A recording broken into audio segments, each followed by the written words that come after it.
Welcome, friends from around the world that have been waiting with great expectation on what would happen with Nehemia and I regarding if we would go back to work. Now, we're going to bring you into our process. We've been talking about what should we call this? Nehemia, I'm calling it decision time, but you've come up with something even better. What are you calling this? We kind of at this kind of like on the spot came up with this idea, or I did, that we should ask the people to give their input whether they want us to do the Hebrew Gospel Pearls or not. And actually, one of the criticisms I got is, we asked people to come and vote, and they could only vote yes, they couldn't vote no. And I said, well, we already know the 7 billion people not interested. I want to find out if there's 5,000 people who are interested. Yes. Now, before we get into this, so for those who are just catching us this week that didn't get us before, is that we put out this request for them to vote. And what's interesting about it is we put the voting on nehemiaswall.com, but there were many people who not only voted, but they sent a plethora of answers through Facebook and through BFA International and through nehemiaswall.com. And what was the general sense that you got before we get to this? We got 4 people who said, don't do it. We don't want to hear from the New Testament. How many? How many? 4. But we have 1,912. So I was at 1,912 votes asking us. The question was, should Nehemia and Keith do Hebrew Gospel Pearls? Yes! Exclamation mark. 1,912. We have this 1,900 people, and I'm sitting and thinking to myself, okay, 5,000. What are we going to have to do for 5,000? So we skipped a week. We didn't meet last week because what were we doing? We were praying, we were discerning, and something happened. What happened? In the middle of this voting, something happened. Would you tell the people what happened? Actually, before we get to that, I want to share an email I got from someone. He wrote, Nehemia, I'm so glad you and Keith are doing this. Back in 1997, I started getting your new moon reports by email. At some point, a few emails started to come concerning the Hebrew Matthew text. I was intrigued but skeptical because I didn't know the story behind them. Once I learned more, I hope that someday you would do the work you are about to embark on. So I've been waiting a long time for this. Basically, this woman is saying she's been waiting not nearly. She's been waiting for 2 decades. Wow. She's possibly longer than 12 decades. Well, just a minute. She's just like me. Okay. Fair enough. We've been in a long process, but here's why I want people to hone in here, because we are in a place of true discernment, a true prayer. We've gone back and forth. In fact, we even took a time of silence just to kind of let this sit. And again, we could read a number of responses from social media, from our individual websites. People have been just wonderful in terms of throwing out ideas and thoughts, but the general sense, other than those 4, was you better do it. And yet that still wasn't enough. Please do it. And what have you been waiting for? And exactly. And but here's really, the thing. Yeah, we're really, I said we only got 1,900 and some votes, and we were looking for 5,000. But I really felt convicted last week when we received an email from a man named James Hewitt. And I want to read some of what he wrote because it's just so powerful. It was like, okay, I've been focusing on the wrong thing. I was focusing on the number. I was focusing on quantity. And this letter from James convinced me that I need to focus on quality. And this one man, James, to me, he's 4,000 votes. So when I saw this, Keith, I was moved to tears. James wrote, I have only months to live. You and Keith have been such a blessing to me that I cannot thank you enough. Truly, thank you so much. I hope to live long enough to see the finished work on the Hebrew Matthew. And I read that, I'm like, wow, Father, I've been focusing on the wrong thing. I was talking about quantity. And here, this is a matter of one man. There's this ancient Jewish saying that if you save one man's life, you've saved an entire world. And here one man is saying, I'm about to die, and I want to be worthy to live long enough to hear this teaching on the Hebrew Matthew. And that really humbled me. And I realized, okay, we might only have 1,000 at that time. This is another 4,000. It's 5,000. We've got to do this. So it's interesting, Nehemia. So basically what you're saying is that when you read that, One, it moved you to tears. And I just want to just for a second, stop there for a second. What was it that caused the emotional response? Was it him, or was it the fact that you were being molded, shaped to make a change? What was the thing that made you feel that caused the response? It's one of these moments where you realize I could die later today. And it was interesting. Shortly after this, I got a message from someone who was vehemently opposed to us doing this Hebrew Matthew. And the message was, if you died tomorrow and all of your teachings were lost, would you want this to be the only teaching that survived? Life's short. Is this really what you want to be spending your time on? And when I combined that message with what James wrote, I said, absolutely, this is what I want to be working on. This is, I feel like it's a calling. I feel like this message has been burning inside of both of us for nearly 20 years at this point, and it's time to go through it and put the information. Can I tell you something that happened, Nehemia? When I read that note, I was stopped in my tracks, and I wasn't sure. Like, how can I put this? I didn't know how it would affect you. I certainly I wasn't in the counting of the votes. I was really always looking for what we call the vision. And if the vision comes, then the Father always brings the provision. But then you said something on the second with James, and you said, well, listen, I think we should call him. And so we called him. And then at that point, once we called him, for me, it was over. Yeah. I mean, it didn't matter. I was going to fly to Dallas, even if I was, even if I had to have my match. We were going to have to do this somehow. So both of us felt the sense that it was time to do it, but we should bring the people into this somehow. Can we? So James really has an amazing testimony, and if we can, I'd like to bring him in onto the program and share that testimony with the people. Can we do that? Yeah, let's do it. Okay. There he is. Are you there, James? Is that James? Yes, sir. How you all doing? Hey, James, shalom. Thank you for joining us here on the program. We're calling this episode. Cool. We're calling this episode "The Multitudes Have Spoken." We asked for 5,000 people to stand up and say they wanted us to do the Hebrew Gospel Pearls. We have 1,900 plus votes, but we've counted your vote as worth 4,000. So we're over the 5,000. We're now focusing on quantity, not quality. Oh, cool. Yeah. Cool. James, tell us a little bit about why is it that you wanted us to do the Hebrew Gospel Pearls? You sent a message to us. Tell us what's going on. I wanted to hear you and Keith do the Gospel Pearls kind of like the way y'all did the Torah Pearls and the Prophet Pearls, because I go into such in depth, and it blessed me to no end to hear those things that y'all were talking about in both the Prophet Pearls and Torah Pearls, and I wanted and knowing that y'all had found some Hebrew manuscripts, I kind of wanted that same thing to happen with Matthew, because there's so much more to glean from the Hebrew that we might not have got in the regular translations that been copied and copied. Yes. Where are you calling from today, James? I'm calling from Hartsville, Tennessee.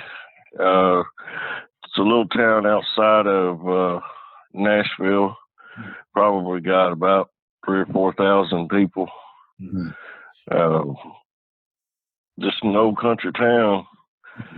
About the day before yesterday, we had some storms come through, about knocked out half our telephone poles. So, wow, yeah, we had wanted to do this conversation earlier, and it was not possible. So, James, tell us a little bit about what you're going through. You mentioned in your message to us that I guess that you're terminally ill. What's that about? yes, I have vascular ischemic vein disease and regular ischemic vein disease, which causes real bad headaches The vascular vein disease is a vein that's running through the center part of my brain that feeds my frontal lobe, and it is collapsing. Mm. I've been told by my neurosurgeon and my neurologist that there's nothing that they could do about it, and that they estimated the amount of time that I had was just maybe months. And just one day it's just going to collapse, and that'll be lights out.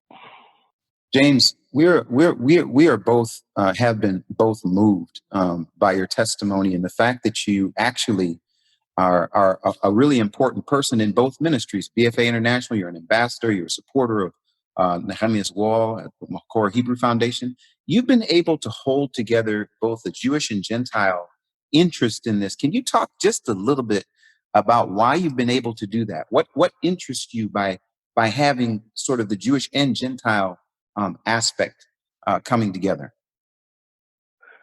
Well, my personal belief is that Christianity's foundation is in the Hebrew faith, in the Torah.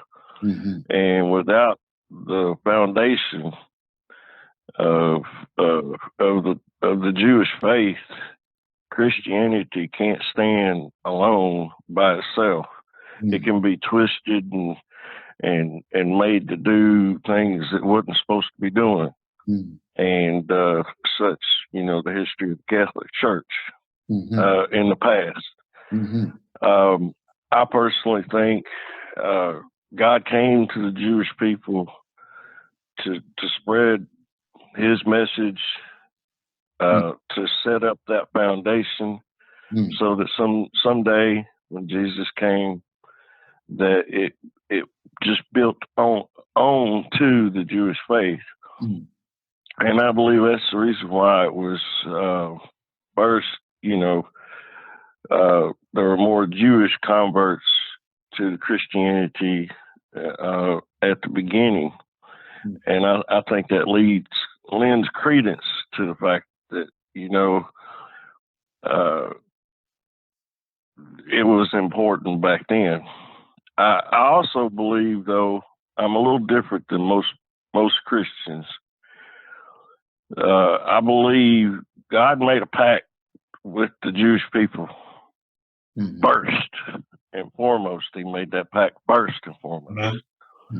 And us Christians were grafted in by God's grace. And my thing is sure, I'd like to see Jewish people come to the faith of Christianity, but he made his first deal with the Jewish people first. And I don't think there's anywhere in the Bible that says he's not going to honor that deal. So I like it.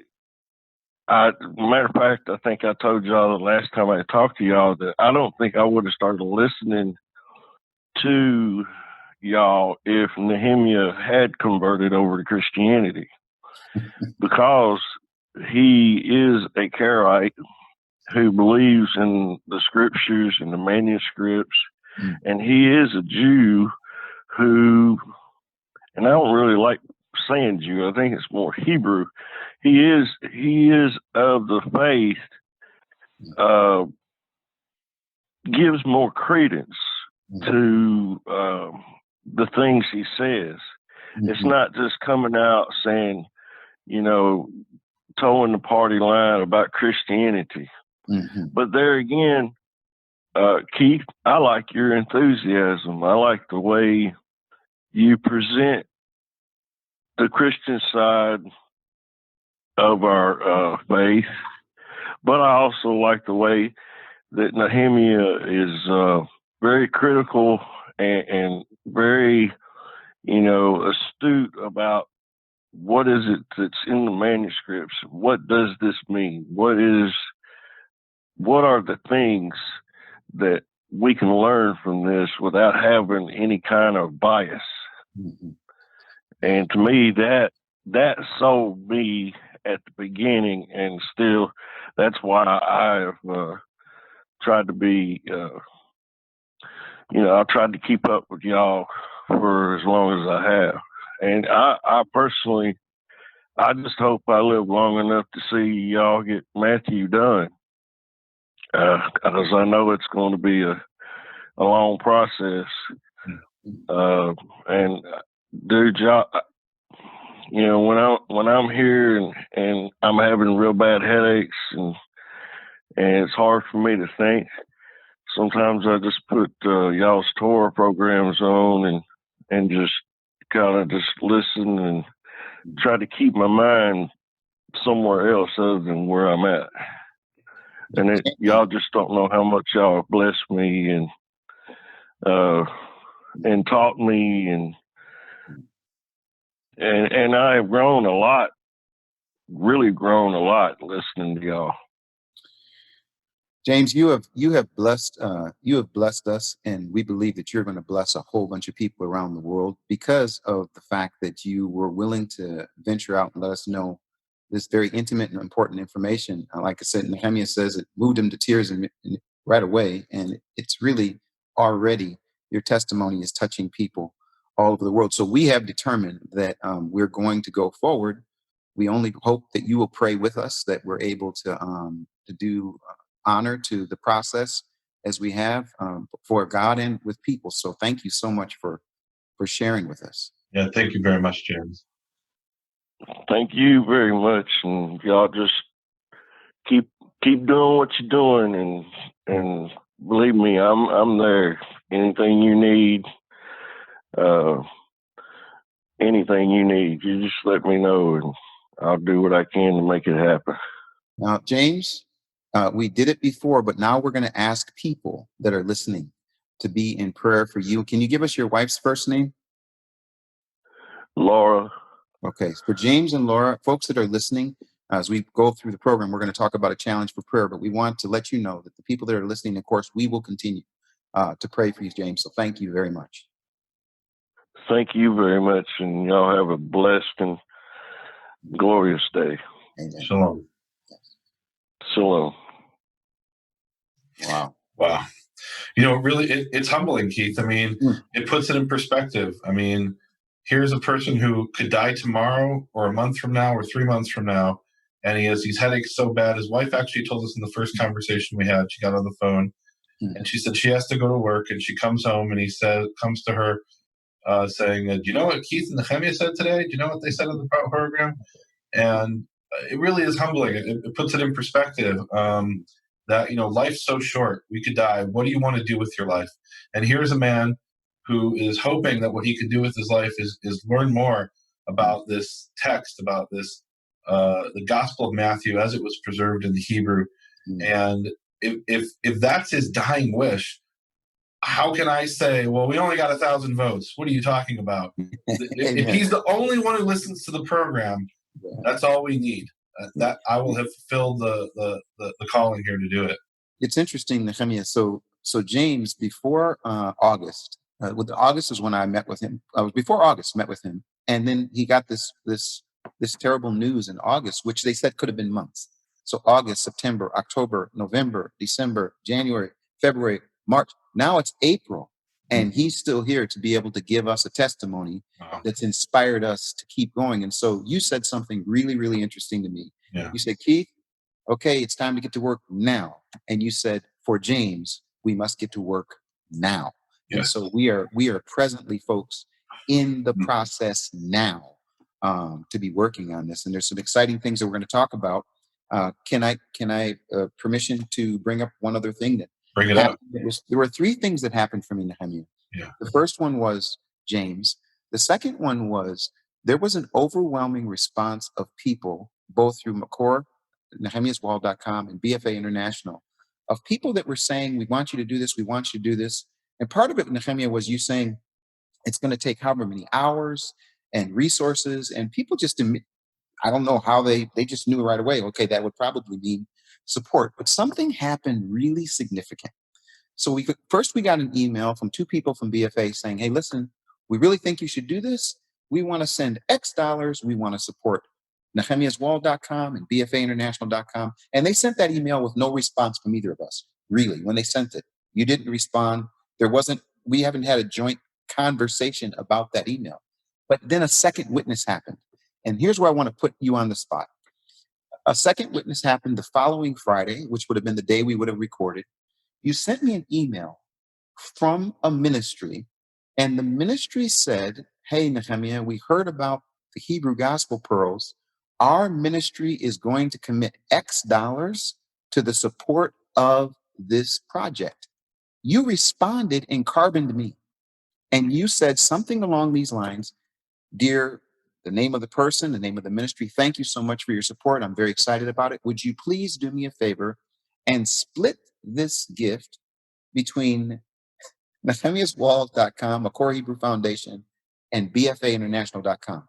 When I got that email, I went back to the people who sent us that first email and I said, listen, this is what Nehemia has just done. The game changes.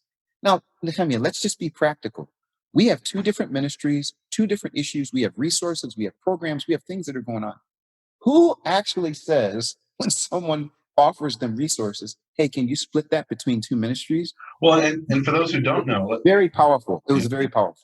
For those who don't know, I've got a Core Hebrew Foundation, and through that I have Nehemia's Wall and other various other projects, but mainly Nehemia's Wall these days and the Hebrew Voices podcast. I'm doing all kinds of things with Core Hebrew Foundation. You've got your own ministry, BFA International, and I think I've seen this out in the world that there'll be these clashes between people who are in ministry because there's this kind of feeling where one person is there and he's holding the pole, and then somebody else comes along and he says, "You're fishing in my pond." And in my view is that there's 7 billion people out there who need this message. The pond is big enough, and if this is Jehovah's will, you taught me this, Keith. When God provides vision, He always provides provision.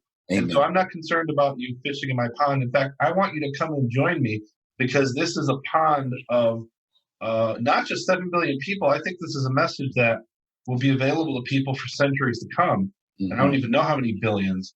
Mm-hmm. And that takes resources to get that going and to launch that. That was another thing somebody said to me in one of the emails. They said, well, you're looking for 5,000. What about all the people in the years to come who will hear this who don't have the opportunity to vote because they didn't know about it? And so when I wrote that to you, what I was thinking is, this is not a matter of redistribution of resources. We need to create more. We need to provide people with information and ask them to support it, and the support will come. And I'm not concerned about it. I'm putting out this appeal. We obviously need financial support. We need prayer support. But I do believe that, to quote a old movie, if you build it, they will come. And it really is, to me, a question of, it's not a matter of I've got a little pond. Let's grow the pond. Let's go to the ocean. 7 billion people in an ocean, not a pond. Let's go to the ocean. And then we can all fish together without any limitation. So here's this is how I want to do it. You and I just had this conversation. We are going to announce something pretty exciting between now and a certain period of time. We do want people to go to nehemiaswall.com and bfainternational.com. And can I just say this, Nehemia, between now and this future period, if you're going to give to BFA International, would you please consider, as Nehemia said, to split the gift? Can I say that? Absolutely. Can I say that? Just as he said it to this ministry, please continue. We're both 501c3s, the tax deductible, all that. But more than that, we're talking about vision and provision. Now, here's the good news. Nehemia and I are going to go to work on this immediately. However, Nehemia, there's a few things you're going to have to do to prepare, and there's a few things I'm going to have to do to prepare. We're going to have That's an understatement, but yeah, okay. Yeah, there's some time, energy, and resources in terms of studio. We're going to do some things to up our ability to communicate even better in terms of internet, home studio. We're going to use this time to really get in and to dive into this. So that was the second thing, was what you said about sharing and giving. And folks, don't get confused by this. Just be led. And as you're led, you'll know what to do. But please put nehemiaswall.com and bfainternational.com into your prayer process. And if you do feel led to give. Do as Nehemia said, split the gift. There was a third thing that happened. Can I share it? Please. On the 28th of April, so we were on the 24th, we get this thing from James. We get James who shocks us, and at that point you say, I don't care about the 5,000, I got 5,000. Then we have the supporter situation from both ministries. BFA, someone saying, I want to give to both. The other ministry, and you're saying split the gift. But then a third thing happens to Nehemia. I get a note from someone saying, hey, did you know that Biblical Archaeology Society just released an article? And he sends it to me. On the 28th of April, they decided to do something on the canonical Gospels, Matthew, Mark, Luke, and John. And they went to their archives and picked what they called the best article that they could bring forth from Matthew, Mark, Luke, and John. What article did they pick from Matthew? They went to their archives and they picked George Howard, 1987. Wow. They put the entire article on Biblical Archaeology Society. And so what I want to do, we'll put this on both places, at Nehemia's Wall and at bfainternational.com. They put the entire article, Nehemia, and what they did is they called it a Hebrew Gospel of Matthew. And here's what they said. Biblical Archaeology Society editors have hand-selected articles from the BAS library that cast each of the canonical Gospels in a new light. Then I add this. They chose to republish an article by George Howard regarding the Hebrew Gospel of Matthew that shook the New Testament scholarly world back in 1987 when he wrote it, and is still causing tremors today. Permission to read one sentence from this article from George Howard. Sure.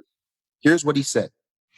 Quote, although the debate has been extended and widespread, no one has ever claimed, however, to have found an original canonical gospel in either Aramaic or Hebrew. I now make that claim, though with some qualification. George Howard, 1987. Wow. So I think that article actually came out in 86. Okay, so I'm sorry, I missed it by a year. It actually was his book came out in 87. Okay, his Gospel book Matthew according to a primitive Hebrew text, and this article preceded the book by, I believe, a year. Yeah. So wow, so it's been now 30. Has it been really 30? So wait, 4 years. Wow. 34 years. And they republish it. So you and I on Friday say, okay, should we do it? James comes in, the supporters come in, and then this organization out of the blue picks this article for the gospel, not for the Hebrew, for the Gospel of Matthew in terms of important work. They picked this thing that he wrote 30 some years ago. Come on, Nehemia. That's 3 witnesses. All right, so we've got to do it. We've got to do it. So listen, so before we make there's one other exciting thing that you've agreed to that we're going to talk about. So real quick, NehemiasWalk.com, BFA. If you go to BFA International, go to blog on the front page, blog, click it. I think Nehemia will probably put up the same article at NehemiasWall.com. You mean the Howard article? Yeah. Or if it's, even if you don't, you can go and read the article. Just got this. So we'll have the article there. But here's the good news. Yes. I want to know if we can pick. There's something else that happened. Can we do a little quick Bible study in the spirit of Prophet Pearls? Bring scripture. In the spirit of Prophet Pearls, yes. Actually one that we did some time ago. James said he loved Prophet Pearls and we had Torah Pearls. But this verse came to me through one of our supporters who's been saying we've got to be called to prayer. So I want to share 2 Kings chapter 6, and I thought about you because it's related even to Torah Pearls. 2 Kings chapter 6. Can you open up the tap? And let's do a little. I got it open. Okay, little session. The Arameans plot to capture Elisha. What verse are you in? Chapter 6, 2 Kings chapter 6. And what we're going to do is we're going to focus on verse 17.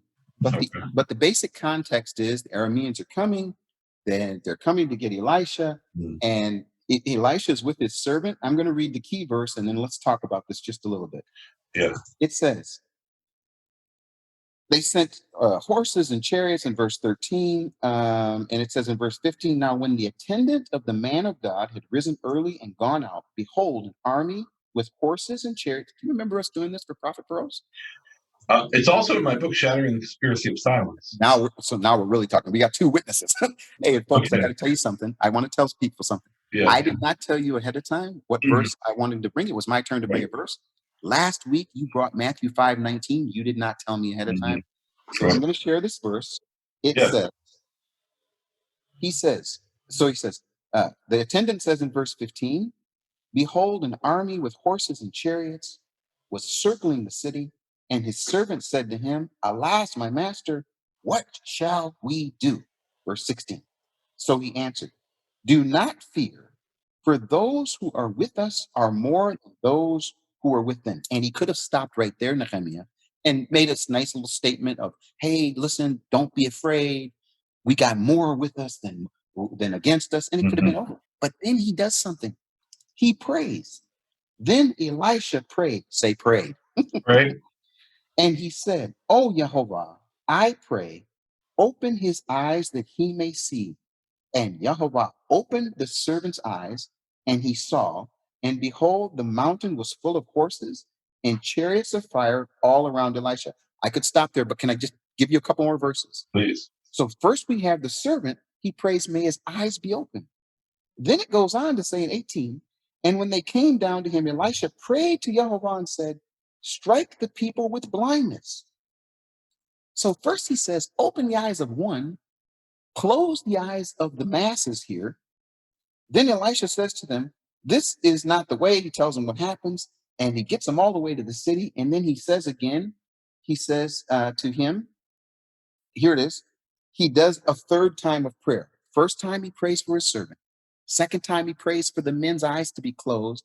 Third time he says in verse 20, and it came about when they had come into Samaria that Elisha said, oh, Yehovah, open the eyes of those men that they may see. And I thought about you this morning. And I thought about me this morning. And I thought about us this morning. Yeah. And I thought about my friend who said, listen, we need to call for prayer, but we need eyes to be open. And I thought about the prayer that you used to pray all the time during Torah pros. But what I love about this, Nehemia, he doesn't just give him the old, don't be afraid. He prays for something spiritual that would happen. And he sees a dimension of the horses and the chariots. And I'm telling you, Nehemia, you, by saying James represents more than 1,000, 2,000, 3,000, 4,000, you said to me on the phone that the Father, in effect, kind of molded you on this, kind of gave you a little bit of a redirect. I worded it a little bit differently. You put it a little differently. I would say I won't use the exact term, but it's a term from wrestling. He slapped me and said, Nehemia, you're focusing on the wrong thing. So here's what, Stop focusing on the numbers. Focus on the quantity. This is people's lives here. So share with you what you see. But I wanted to tell you, Nehemia, this is an answer to prayer that eyes have been and will continue to be open. This is exciting. Tell me what you think when you hear this passage. It's in your book. It's what we did in Prophet Pros. Yeah, absolutely. I mean, I think, I think, there's different levels here. In other words, the part of this is for us to do this project, we need financial support, we need prayer, and to really be successful in doing this, we need that army of Yehovah with us.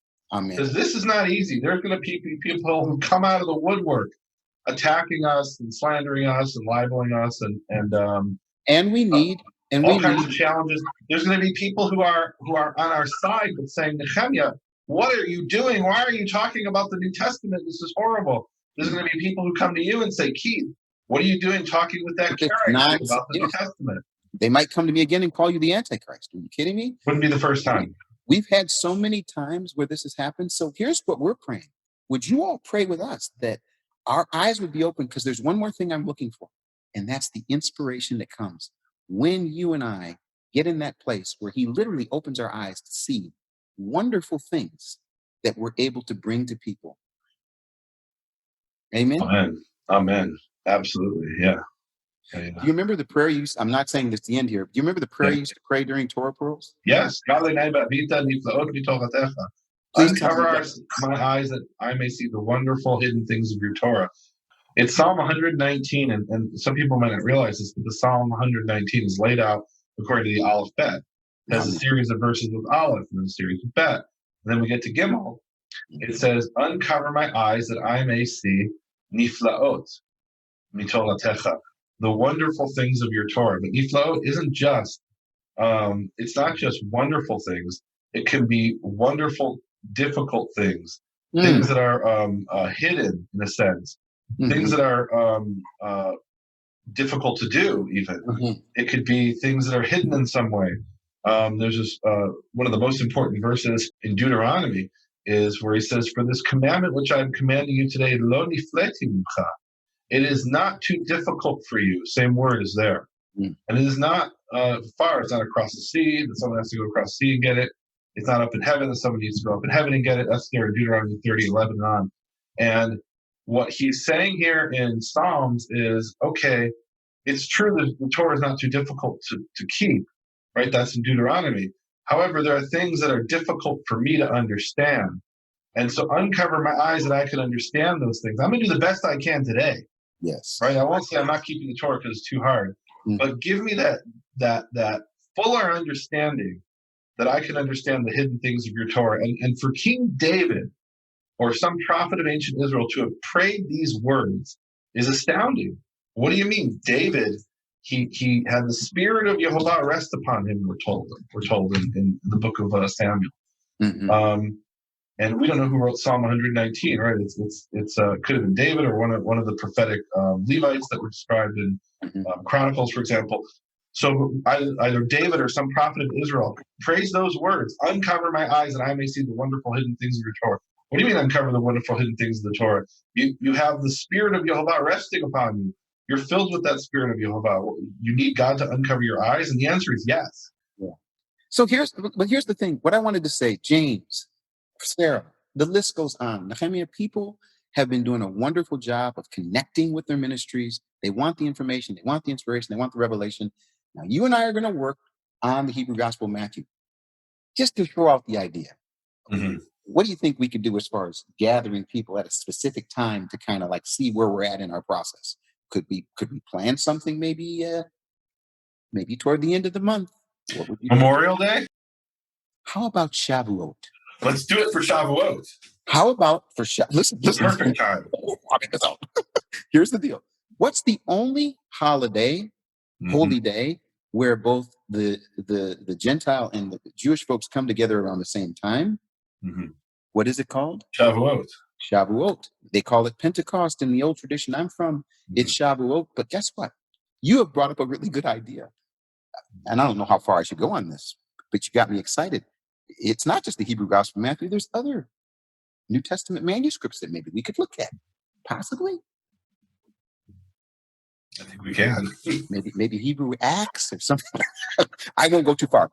You guys, he's got a whole vault. I'm telling you, he's got stuff in a vault. Let's start with Hebrew. Well, it's a vault on my computer, but yeah, with photographs.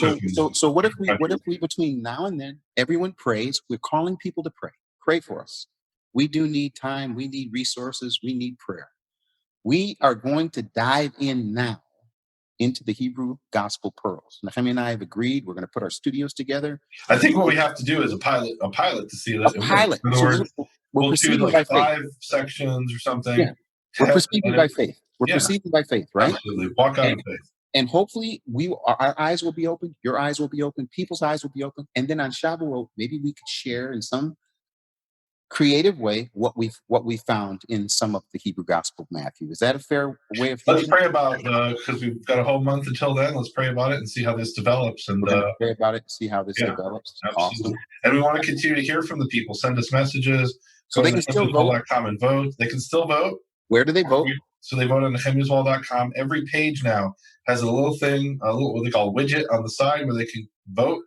You can only vote once. If you try to do it again, it says, "Oh, you're the same person." You don't have to log in, but you vote once, and nehemiaswall.com. So I tell you what. So you go to nehemiaswall.com to vote. If you'd like a little preparatory reading, you can go to BFA International, go to blog, and you'll see this article from George Howard, 1986. He wrote it, but they published in 1987. That's available. Voting. Hey, before we jump in, I had an idea that just came to me. So you said Howard's article from 1986 or whatever is up there. Can we both read that article and come back next week and discuss it. Are you serious? Can we do that? Yeah. Are you serious? So we read. Absolutely. Okay, so here's what we're going to do. This is like a university seminar, right? The professor, gives you this article, Perfect. You read it, and you come back and discuss it. Okay, now last week, and this is an example of sharing back and forth that we've been doing. Last week, everybody went to Nehemia's wall to vote. This week, everyone's going to go to BFA International to read the article, the blog. You just go to the front, push blog, and there's the article. You read it. It's not a short article. It's a long article. We will come back together next week to discuss the article. Can I just say this is a part of the preparation for us in doing the Hebrew Gospel Program? Absolutely. And I want to say for BFA International, we have a number of people right now that are doing the Red Letter series. It's a free series. It's what I call preparatory work also, in terms of the work that Nehemia shared with me so many years ago, that I just knew we had to keep giving this information to people. There's a powerful tool that he shared with us that's available for each lesson. It's an interlinear where you have the pointed Hebrew with English words. There's some flexibility on what some of those words are, but you can go to bfainternational.com, front page, click Red Letter Series, become a free member. Can you tell people where you got why you call it Biblical Foundations Academy? Absolutely. That was a life-changing situation in 2002 when I went to Israel. Told the story many times. I go to Israel. I was invited for the time of Shavuot. I was invited at the time of Shavuot. We're going to do this at Shavuot. Did you just realize that? I just realized that. No, but when I was there, you and I met in the old city of Jerusalem. We were sharing the Bible. We were sitting across from the Western Wall, and you took me down below the actual wall, down in the Western Wall tunnels, they call them. And as we were walking, now if they made it a whole lot different. I mean, I don't know if they've modernized that thing down there. I mean, there's videos. Probably from when we were there in 2002, but I've been there so many times, it kind of flows together. We come in front of this wall, and how many metric tons? 600 metric 600 metric tons. It is the largest building stone, as far as I know, in the world. Yes. From any period. Yes. And the purpose there, they believe, why do you need a stone that big, was to stabilize the structure above, because the western wall, or the temple itself, that is, or the retaining wall of the temple, was built without mortar. It was stone upon stone, so it was the massive size and weight of the stones that held it up. So you and I are there together, and I will just tell people what happened for me spiritually. The Father said, "What would it be like if people's faith was like that stone?" And that was the Biblical Foundation Academy, inspiring people around the world to build a biblical foundation of their faith.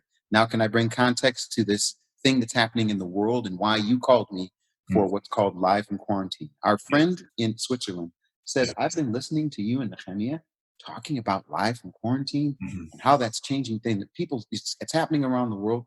Nehemia, during this time, isn't it not interesting that this situation that some people would see on the negative, there is a positive that's come as a result. You and I have been forced into these Zoom meetings in a sense. And now out of that, birthed from that, is the ability for us to study back together after how many years? 1997, 1990. You mean Howard's article, 86? No. How many years did we, 2000, when did we start studying? 2002. So how many years is that? 18 years. 18 years. Awesome. Well, and you know what 18 is in Hebrew gematria? It's Yud Chet, which is Chai, which is life.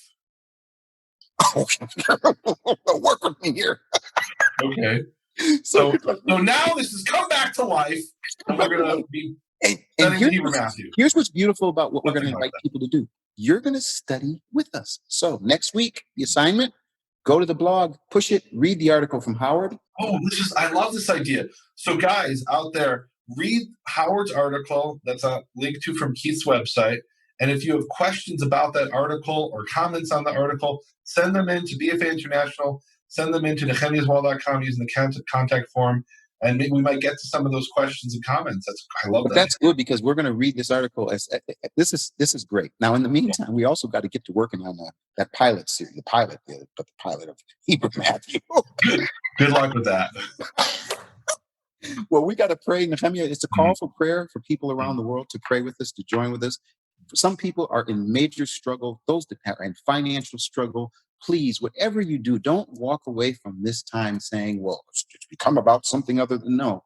This is all about purpose. We are in purpose, and we found ourselves in a situation where we have an opportunity to do something that, short of intervention from heaven, we wouldn't do. Nehemia, you've been very, very busy. I can't even talk about all the things you're working on. Very, very busy. I've been very, very busy. And I have to say one last thing. 2 years ago, the father's like, no, you need to prepare this more online ability. Like, why? What are you talking about? I'm huge. I'm trains, planes, and automobiles. Hey, guess what? There ain't no trains. There ain't no planes. There ain't no automobiles. Yeah. Now we can go around the world through this audio, video, written material. So I'm excited about it. Let's get back to work, my friend. Shall we pray? Absolutely. Yehovah, Avinu Shabbat Shamayim. Yehovah, please be with James and comfort him. Yes. And Yehovah, give us the strength and the perseverance and ability and resources to be able to put out this message so that James can hear the entire thing. Yes. Along with the millions of other people who, according to your will, if it is your will hear this as well. Yehovah, make this your will. Yehovah, we couldn't live a single more day without you. Yes. But please be with us and give us the strength. And Yehovah, be with our leaders and the medical professionals and give them wisdom how to deal with this pandemic. And Yehovah, be with all those who are in quarantine and lockdown and shut down, and they're struggling with their finances because their businesses have been shut down by the government. Yes. Yehovah, please be with those people and give them comfort and give them strength and give them what they need to continue to worship you and love you and act out that love for you and call upon your name. Amen. And Father, thank you so much. I'm reminded as we pray for the team of people that work with Nehemia, his team of people, the people that do editing, and people that do audio and video, and people that do administration, and the people that make sure that he can continue to do what he's doing. And Father, for the team of people that work with me, they're just wonderful people. We lift up our editors and audio, video, and administrative people that have just been so faithful to, even as Nehemia and I sometimes do these crazy things, they've been so supportive and been behind us and helping out to work. Father, for the people that are listening right now, open their eyes that they might see the chariots of fire, the horses, the army that you have, Father, that even in the middle of a pandemic, it would look as though we are outnumbered. But really, if they would have a spiritual dimension, they would see that there are more for us than against us. Father, thank you so much for the gift of these Hebrew manuscripts. I want to thank you, Father, for Nehemia's diligence, for the way that he has searched and scoured the world and now has access to manuscripts that, for the people who are concerned about it, don't know how to read, and for the people who would read aren't concerned, you have crafted him to be in a position to bring this information now as a blessing. Father, thank you so much for this time. Thank you for your blessing and the peace that you've given us that passes all understanding. We thank you in advance for what will happen as we go forward, continuing to do your work in your name. Amen. Amen. Shabbat Shalom. You have been listening to Hebrew Voices with Nehemia Gordon. Thank you for supporting Nehemia's McCore Hebrew Foundation. Learn more at nehemiaswall.com.